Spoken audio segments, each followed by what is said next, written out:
Hello students, how are you? I hope you will be fine at your home. So, welcome you all in my channel Chemistry is Fun with Braj Patel.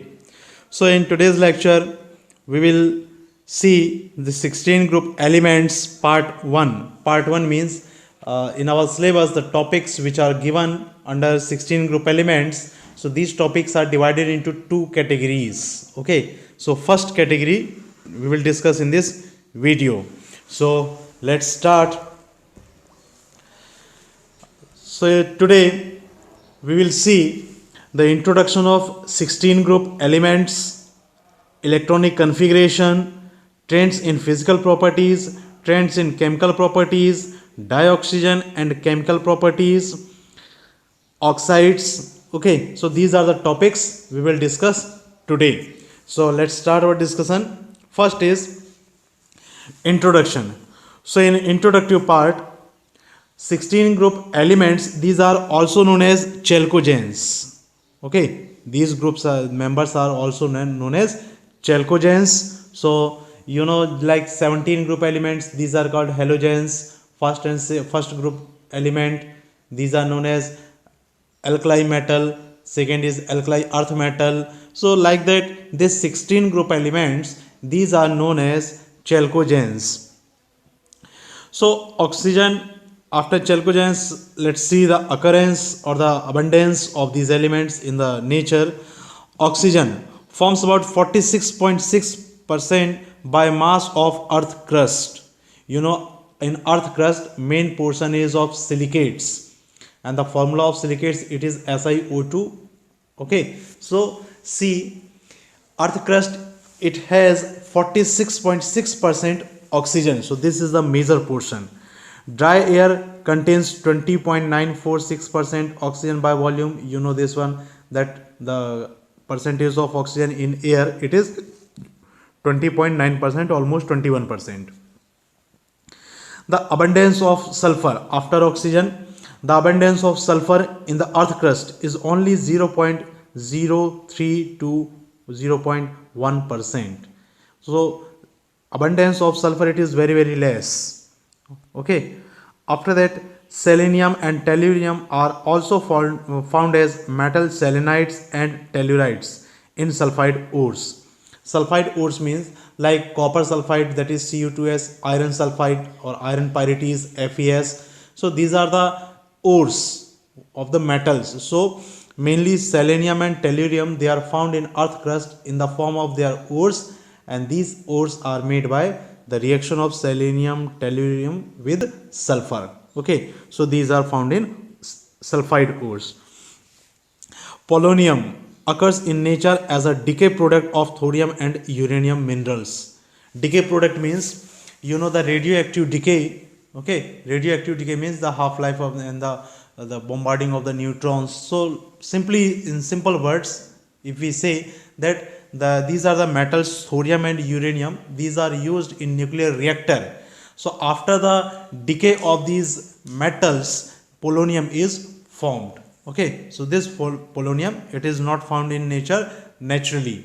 Naturally means it is not found in earth crust freely. This is formed by the decay of thorium and uranium. So this is the introductory part. Now after introduction, we will see the main part, that is electronic configuration. As you know, the members of the 16 group elements, these are oxygen, sulfur, selenium, tellurium and polonium. Out of these, we will study about oxygen and sulfur mainly. So first, the atomic number symbol of oxygen, O, atomic number is 8. So the configuration will be 2s2 2p4. Here see 2s2 2p4, it means only the number of orbit will be changed. So sulfur atomic number 16, so the configuration will be 3s2 3p4. So just we are increasing the number of orbits. So 2 3, selenium symbol is Se, atomic number 34. So for selenium, the configuration will become 4s2 4p4. Like that, tellurium, it will become 5s2 5p4, and polonium, it will become 6s2 6p4. So here if you see the configuration, then only in the last orbit s2p4. So we can write the general configuration, that is ns2np4. So this is the group electronic configuration. Okay, here if you place the value of n, if it is equal to 2, it will become oxygen. If it is 4, it will tellurium. If it is selenium, if it is 5, then it will become tellurium, and so on. So these are the electronic configuration. Here the important thing is you have to remember the electronic configuration, because when we will see the chemical properties and physical properties, so these properties depend on electronic configuration. So let's see, first is physical properties and trends. First is atomic radii in pm, picometer. So in atomic radii, first let's write the all the members. Atomic radii of oxygen is 66, atomic radii of sulfur 104, it's very big, selenium 117, tellurium 137, and polonium 146. So here you can conclude that on moving down in a group, atomic radii is continuously increasing. Why it is increasing? Obviously due to increase in number of orbits. Ionic radii, so see, ionic radii of these elements 140 pm, 184, 198, 221, and 230. So obviously ionic radii, it is continuously increasing. Okay, if it is continuously increasing, it means again on moving down in a group, ionic radii increases due to increase in number of orbits. After that, ionization enthalpy. This is the important thing. Ionization enthalpy, again I am repeating, what is ionization enthalpy? The energy required to remove electron from outermost orbit. Okay, the ionization enthalpy, this is the amount of energy which is required to remove electron from outermost orbit. So in case of oxygen, since the configuration of oxygen, it is 1s2 2s2 2p4, so in last orbit oxygen needs only 2 electrons. So if it is it has tendency to gain 2 electrons, then why it will donate electron, or how can it? Okay, so very simply, oxygen, it will not donate electron, it will gain electron. So it is very difficult to remove electron from oxygen, as the stability depends on gaining of oxygen electron. So here the conclusion is ionization enthalpy for oxygen, it is very high. Okay, and ionization enthalpy, as we move down in a group, atomic size increases, and with the increase in atomic size, the distance between nucleus and outermost electron, it is continuously increasing, decreasing. The attraction is decreasing and distance in increasing.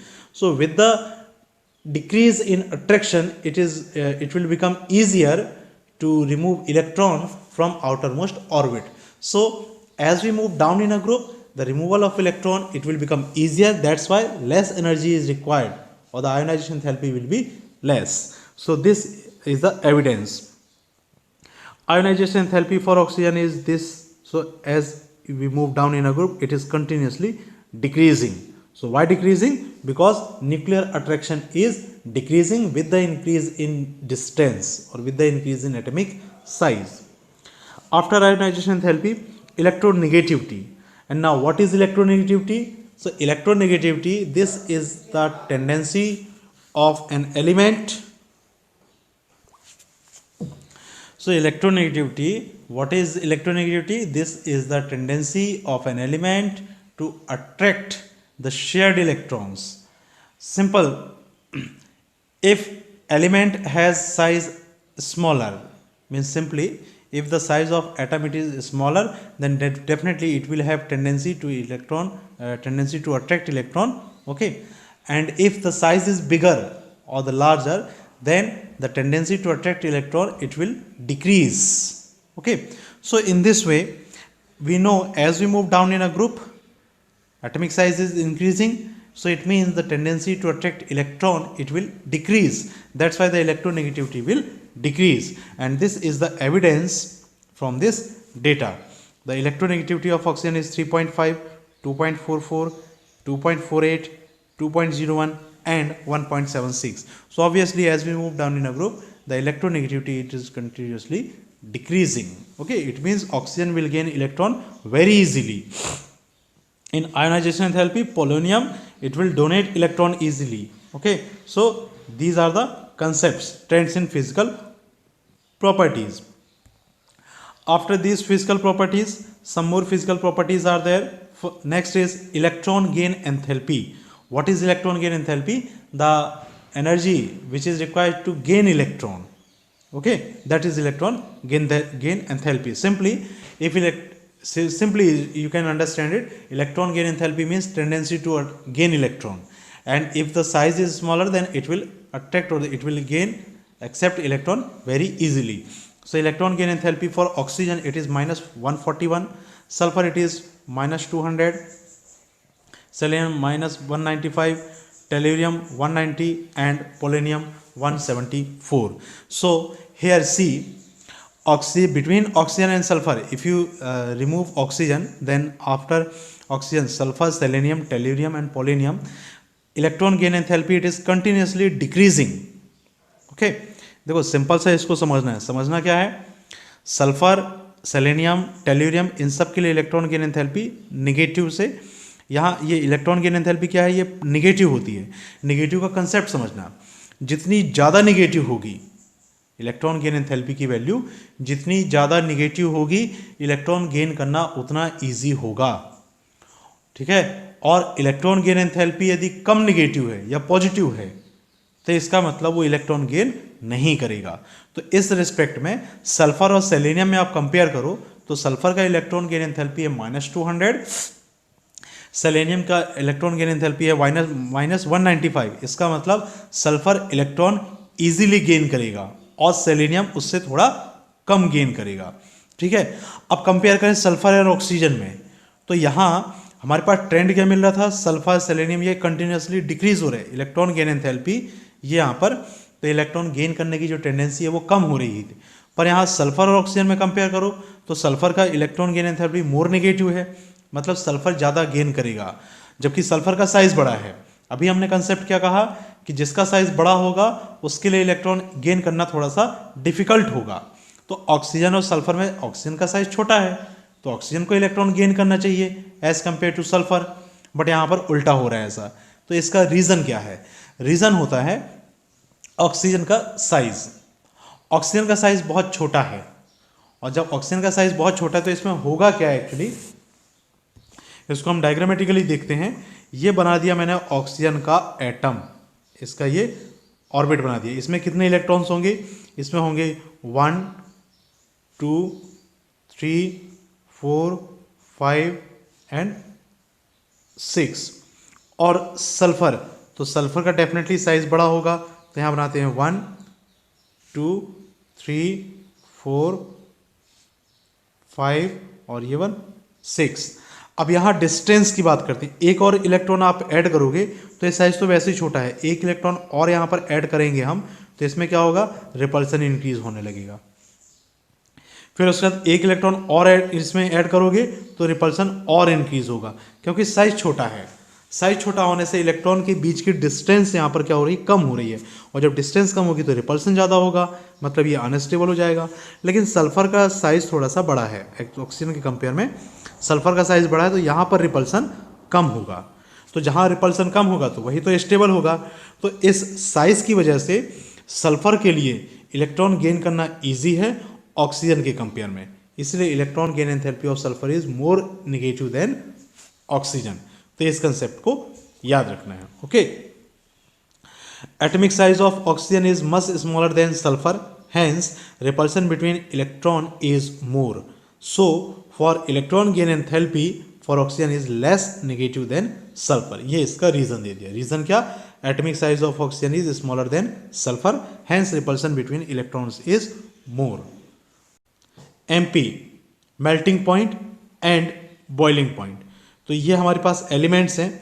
यहाँ पर देखना melting point कितना आ रहा है oxygen का 55, sulphur का, और boiling point कितना है 90. सल्फर के लिए 393, बॉइलिंग पॉइंट 718. तो यहाँ से क्या कंसेप्ट निकालोगे, इंक्रीजिंग.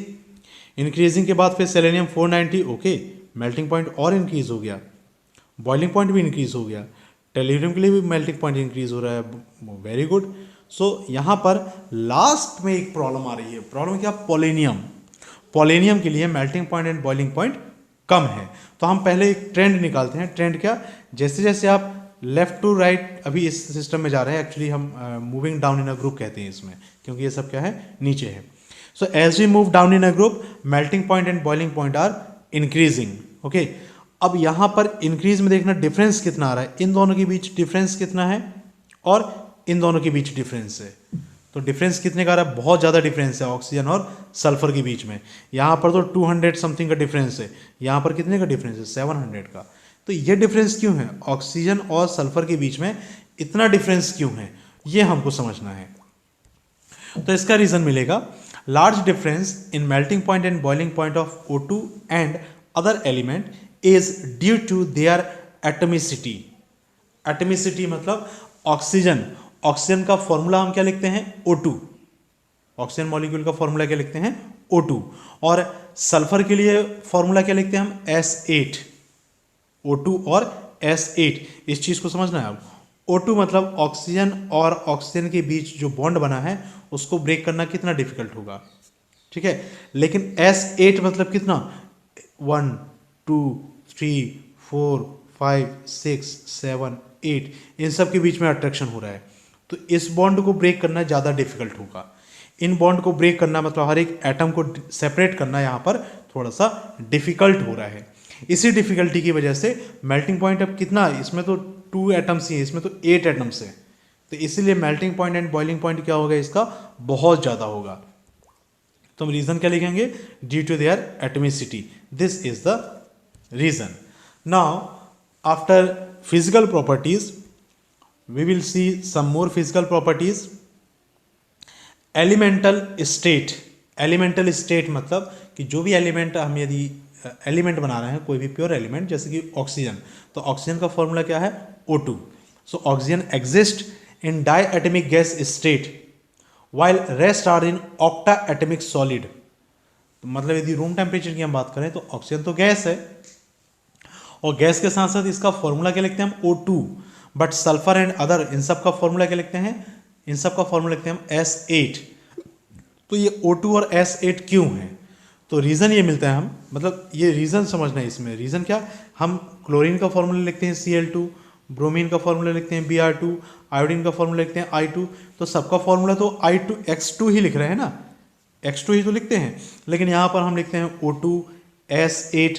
तो ये डिफरेंस क्यों आ रहा है, ये डिफरेंस आ रहा है एलिमेंटल स्टेट। तो एलिमेंटल स्टेट में oxygen exist in diatomic gas state while rest are in octa atomic solid. Reason due to PP bond, PP bond means this one is p pi bond, okay, p pi bond and small atomic size। तो small atomic size में क्या है, oxygen, दो oxygen एक दूसरे के साथ reaction करेंगे, इतने में ही दोनों सेटिस्फाई हो जाते हैं, ठीक है, सेटिस्फाई हो जाएंगे तो O2 बन जाएगा। लेकिन सल्फर साइज बड़ा है, साइज बड़ा है तो ये p pi बॉन्ड इसको स्टेबल नहीं कर पाता, नहीं करेगा। तो सिर्फ H2 यदि हम लिखें तो सॉलिड स्टेट में, तो H2 लिखने से काम नहीं चलेगा। तो ये हो गया इसका reason, due to p pi bond and small atomic size. After this next is catenation. Catenation मतलब क्या, कैटिनेशन मतलब होता है tendency to form long chain. जैसे कि कार्बन, कार्बन कितनी लंबी चेन बना सकता है, आपने कार्बन के फॉर्मूला देखा है, C2 C3 C4 C5 and मतलब methane ethane propane butane and so on, आपने पढ़ा हुआ है इसको। तो कैटिनेशन क्या है, catenation means tendency to form long chain.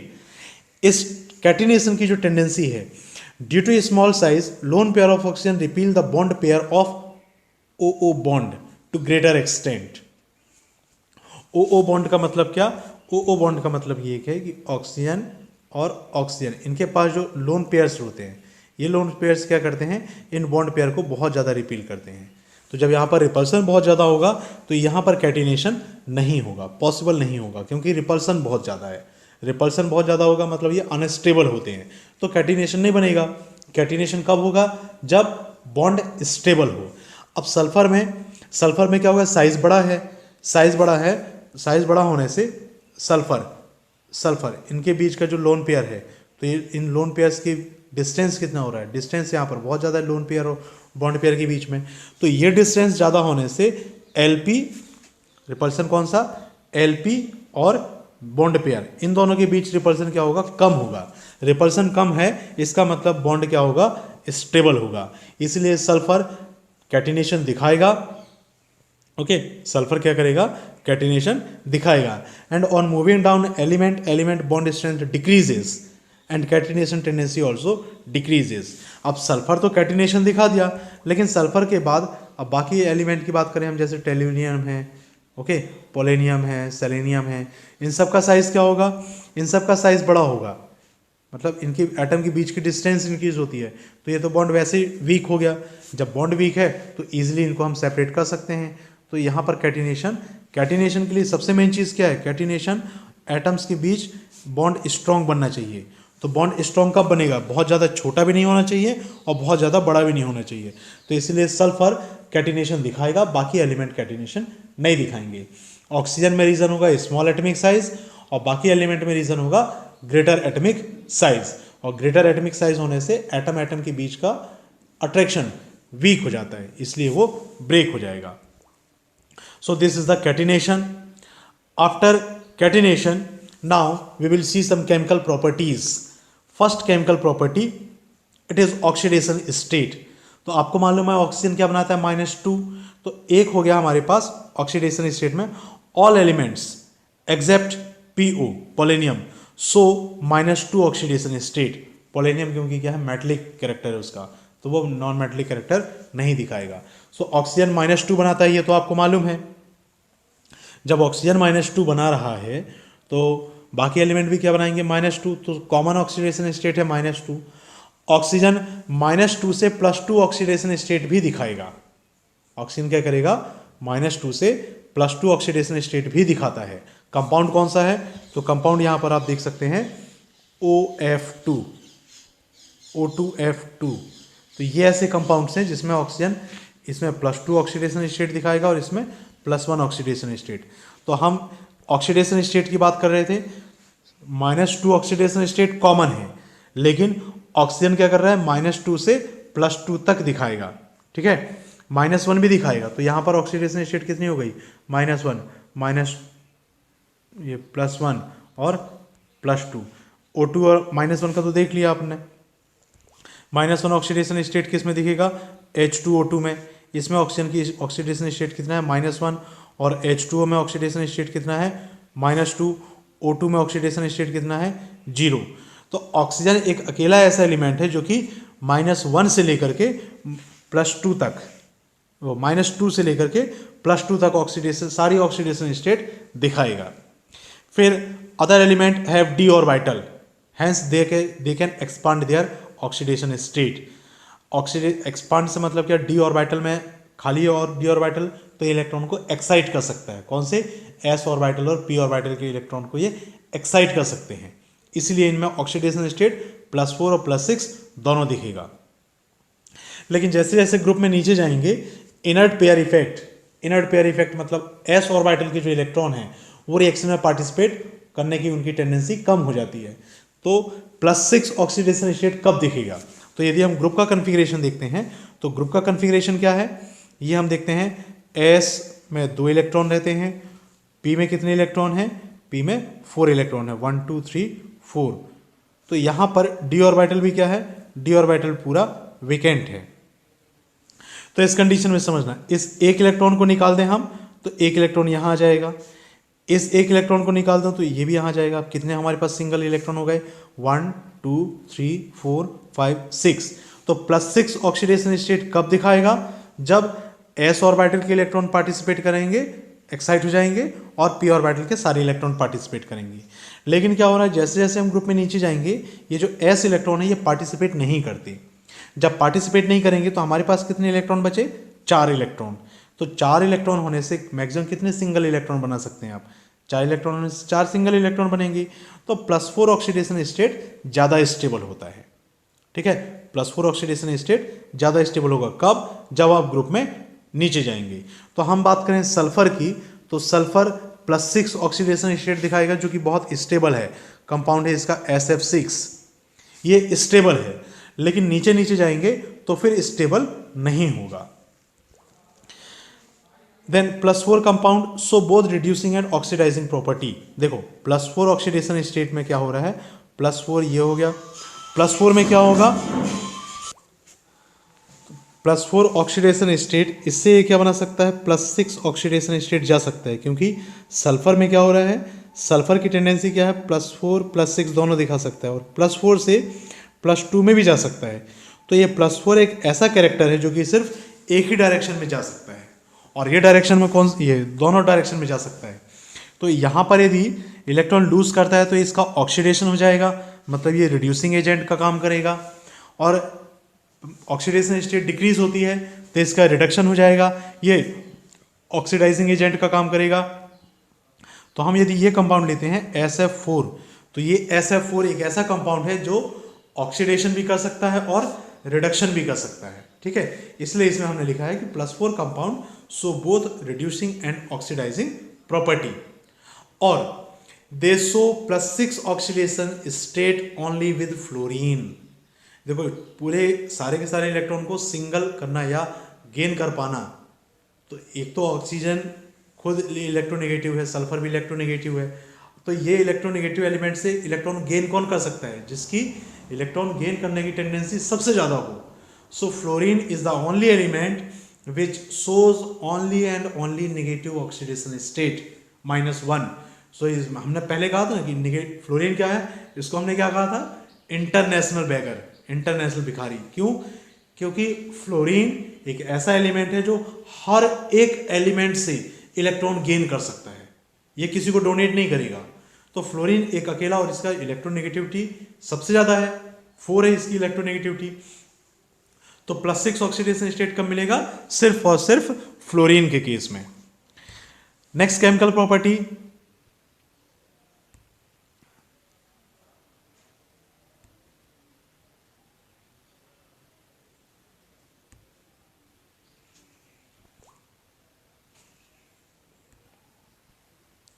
Next chemical property is reaction with hydrogen.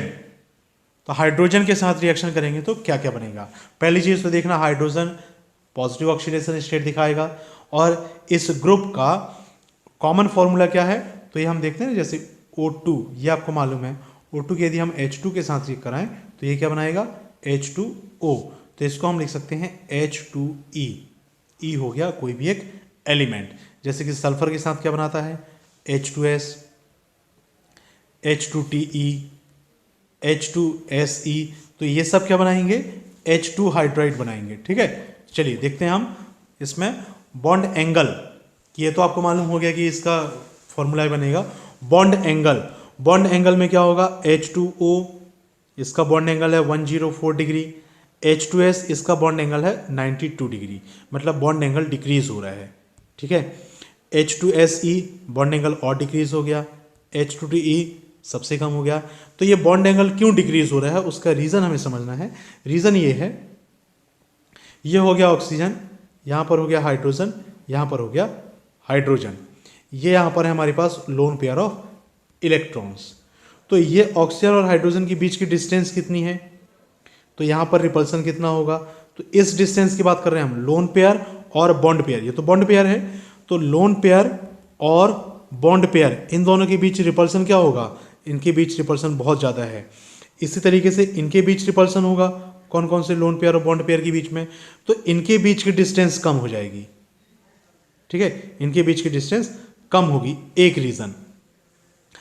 अब तो इसका इनके बीच रिपल्सन भी होगा, तो 104 डिग्री ये हो गया। अब H2SE में देखो, तो H2SE में क्या हो रहा है बॉन्ड एंगल, कि ये बॉन्ड एंगल और कम हो रहा है ऐसे, तो उसका रीज़न क्या मिलेगा, तो बॉन्ड एंगल अब ये कितना हो गया, 92 डिग्री हो गया। तो अब देखना है इसमें रीज़न क्या मिलेगा हमको, due to increase in size bond angle decreases, okay, due to increase in size bond angle decreases.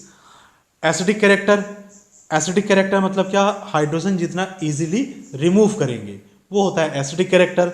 अब साइज की हम बात करें तो H2O इनके बीच हाइड्रोजन और ऑक्सीजन के बीच का डिस्टेंस कितना है, और H2S तो H2S में सल्फर का साइज बड़ा है, तो कौन सा बॉन्ड ब्रेक करना इजी होगा हमारे लिए, इसको बॉन्ड ब्रेक करना इजी है या इसको ब्रेक करना इजी है, तो डेफिनेटली इसको ब्रेक करना इजी है, क्योंकि बॉन्ड लेंथ जितनी ज़्यादा होगी उस बॉन्ड को ब्रेक करना उतना ईजी होगा।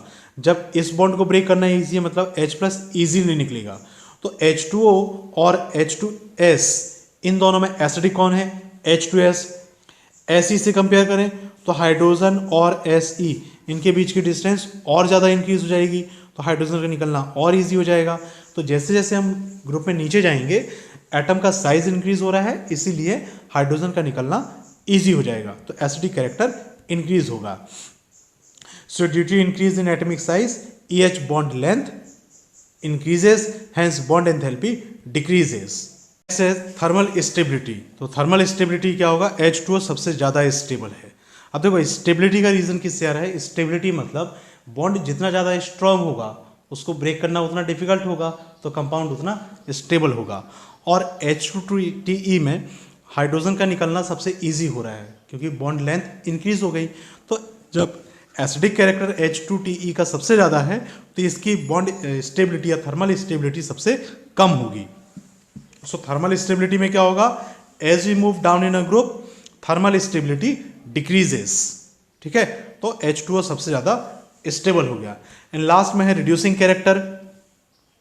रिड्यूसिंग कैरेक्टर मतलब क्या, जो हाइड्रोजन जितना इजीली डोनेट कर सकता है वो उतना अच्छा रिड्यूसिंग एजेंट होगा, क्योंकि रिड्यूसिंग एजेंट का क्या होगा इसमें H2TE ये एसिडिक ज़्यादा है, तो ये इसका रिड्यूसिंग कैरेक्टर स्ट्रांग होगा। तो रिड्यूसिंग कैरेक्टर क्या होगा, as we move down in a group reducing character increases. Okay, so ये हो गया हमारे पास केमिकल प्रॉपर्टीज में कुछ ट्रेंड्स। अब इसके बाद देखना हमको रिएक्शन विद हाइड्रोजन में। नेक्स्ट अब हम देखेंगे रिएक्शन विद केमिकल प्रॉपर्टीज में रिएक्शन विद ऑक्सीजन। तो ऑक्सीजन के साथ ये 2 टाइप्स ऑफ ऑक्साइड्स बनाएंगे, EO2 EO3। देखो EO2 और EO3 का कंसेप्ट क्या है, कंसेप्ट यह है सल्फर, यदि ये सल्फर +4 ऑक्सीडेशन स्टेट दिखाता है, ऑक्सीजन की ऑक्सीडेशन स्टेट कितनी है -2, तो ये दोनों कंपाउंड बनाएंगे तो क्या बनाएगा, ये बनाएगा SO2। और यदि सल्फर +6 ऑक्सीडेशन स्टेट दिखाता है तो फिर इन दोनों के बीच यदि हम कंपाउंड को बनाएंगे तो ये क्या बनेगा, SO3। तो इस कंडीशन में SO2 ये हो गया EO2 ये वाला, और SO3 मतलब EO3। तो ये 2 टाइप के ऑक्साइड्स बनेंगे, ठीक है, इन्हीं ऑक्साइड्स की हमको स्टडी करना है। सो EO2 and EO3 2 types of oxides बनेंगे ऑक्सीजन के साथ। इन ऑक्साइड्स की स्टडी हम आगे करेंगे। Reaction with halogens.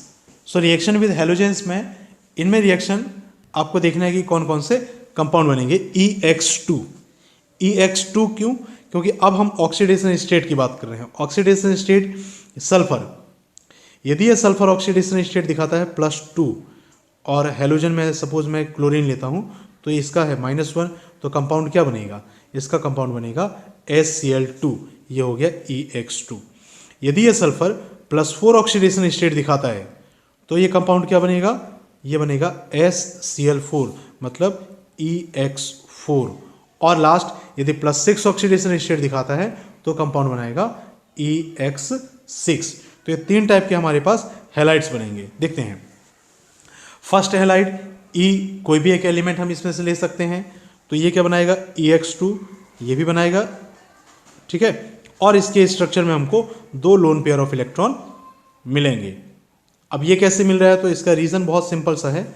हम सल्फर से स्टार्ट करते हैं। सल्फर एटॉमिक नंबर 16, कन्फिगरेशन क्या होगा इसका 3s2 3p4 और 3d0। ये बना दिया मैंने 3s2, ये बना दिया मैंने 3p4 और d पूरा खाली है, ठीक है। जब हमको Cl2 को ऐड करना है, मतलब 2 इसमें हमको लोन पेयर चाहिए, तो एक लोन पेयर या ये एक सिंगल इलेक्ट्रॉन यहाँ है, एक सिंगल यहाँ है, तो यहाँ पर हम 2 क्लोरीन को ऐड कर सकते हैं। अब 2 क्लोरीन ऐड किया तो बॉन्ड पेयर कितने मिलेंगे हमको, 2 बॉन्ड पेयर मिलेंगी, ये 2 बॉन्ड पेयर मिल गए। और लोन पेयर कितना मिलेगा, 2 हमको लोन पेयर मिलेंगे, तो 1 लोन पेयर, ये 2 लोन पेयर। तो हमारे पास ये कंपाउंड बन गया। इस कंपाउंड का स्ट्रक्चर आपको याद रखना है। ये स्ट्रक्चर कैसा है, बेंट स्ट्रक्चर। सबसे अच्छा एग्जाम्पल मिलेगा, हम H2O को भी समझ सकते हैं इसमें। तो ये हो गया EX2। आफ्टर EX2 सेकेंड का है EX6। EX6 में क्या मिलेगा, इसके पास कितने मिलेंगे, EX6 मतलब EX6 के लिए आपको जल्दी आपको याद आ जाएगा SF6। SF6 में स्ट्रक्चर क्या होते हैं, 4, ये होता है स्ट्रक्चर ऑक्टाहेड्रल। तो यहाँ पर अब 2 और बना देंगे हम, तो ये बन जाएगा SX6 या EX6। तो ये 4 हेलोजेंस चारों कॉर्नर में, स्क्वायर के कॉर्नर्स में, ये हो गया स्क्वायर का कॉर्नर, और एक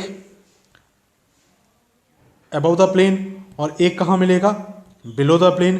तो ये स्ट्रक्चर कैसा हो गया, ऑक्टाहेड्रल स्ट्रक्चर। ऑक्टाहेड्रल स्ट्रक्चर के बाद लास्ट कौन सा हेलोजन बचा, EX4। तो EX4 का स्ट्रक्चर क्या होगा। अब EX4 समझने के लिए फिर से हम सल्फर में जाते हैं।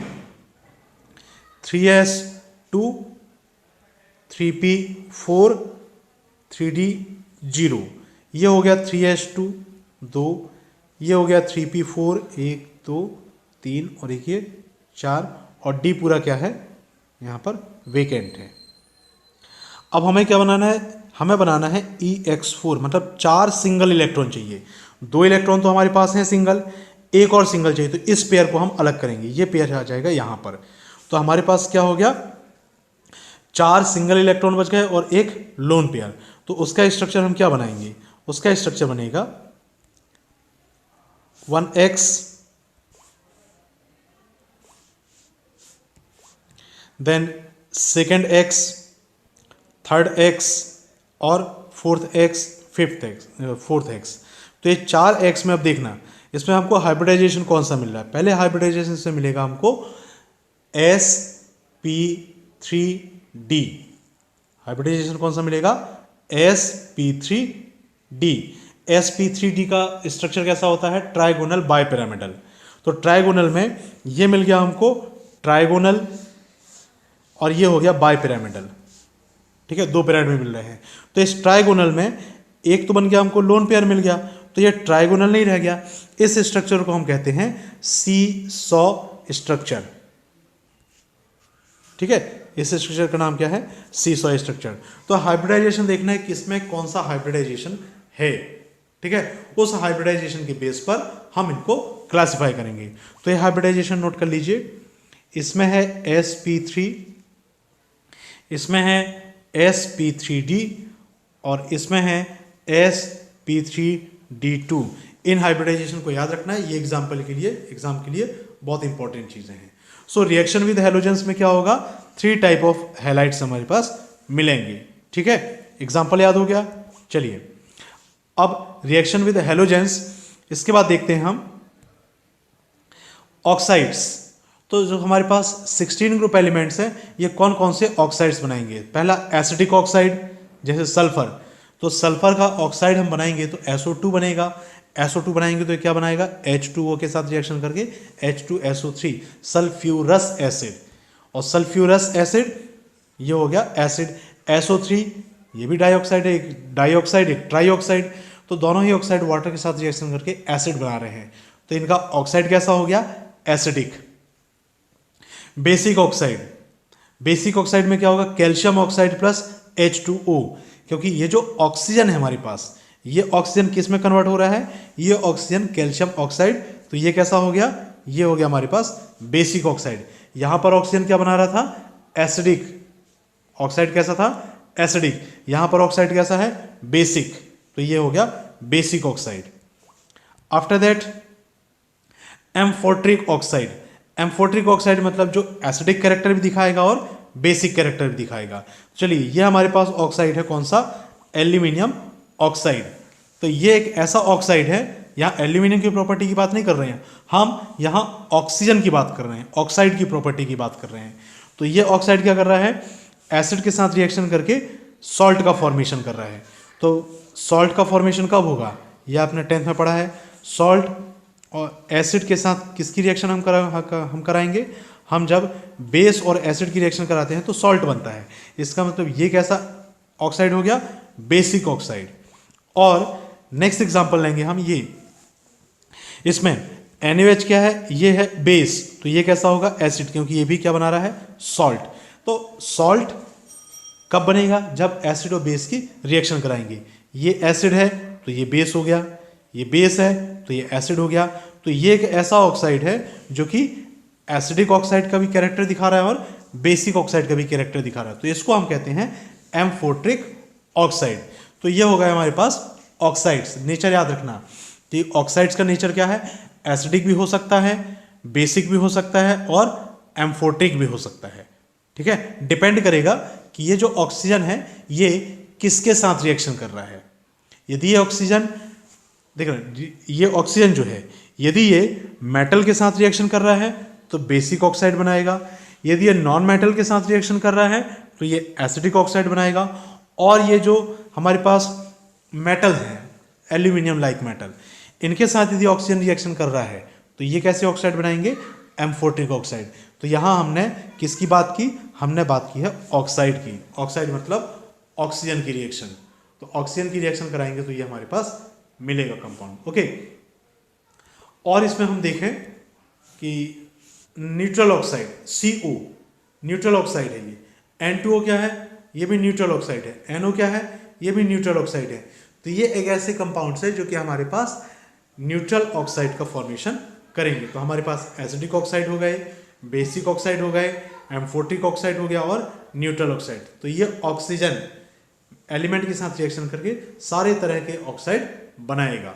Okay, so that's all for today's session. Now if you have doubt you can contact me, okay, or you can call me. Thank you.